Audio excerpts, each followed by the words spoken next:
Thoughts in a Garden, a poem by Andrew Marvell. How vainly men themselves amaze to win the palm, the oak, or bays, and their incessant labor see crowned from some single herb or tree, whose short and narrow verged shade does prudently their toils upbraid, while all the flowers and trees do close to weave the garlands of repose. Fair queen, have I found thee here, and innocence thy sister dear? Mistaken long I sought you then in busy companies of men, your secret plants, if here below only among the plants will grow, society is all but rude to this delicious solitude. No white nor red was ever seen, so amorous as this lovely green. Fond lovers, cruel as their flame, cut in these trees their mistress' name. Little, alas, they know or heed how far these beauties her exceed. Fair trees, wherever your barks I wound, no name shall but your own be found. When we have run our passion's heat, love either makes his best retreat. The gods who mortal beauty chase, still in a tree did end their race. Apollo hunted Daphne, so only that she might laurel grow, and Pan did after Syrinx speed, not as a nymph but for a reed. What wondrous life is this I lead?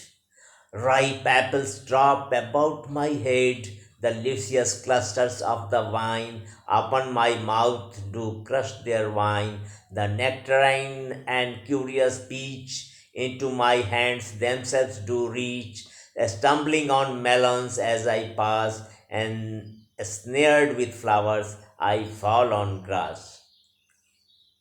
Meanwhile, the mind from pleasureless withdraws into its happiness, the mind that ocean where each kind does straight its own resemblance find, yet it creates transcending these far other worlds and other seas, annihilating all that's made to a green thought in a green shade, here at the fountain's sliding foot, or at some fruit tree's mossy root, casting the body's vest aside, my soul into the warps does glide. There, like a bird, it sits and sings, then waits and claps its silver wings, until prepared for longer flight. Waves waves in its plumes the various light, such was that happy garden state, while man there walked without a mate, and after a place so pure and sweet, what other help could yet be meet? But it was beyond a mortal's share to wander solitary there.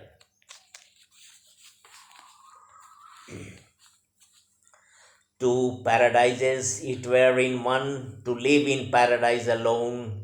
How well the skilful gardener drew of flowers and herbs that dial knew, where from above the milder sun does through a fragrant zodiac run, and as it works, the industrious bee computes its time as well as we. How could such sweet and wholesome hours be reckoned but with herbs and flowers?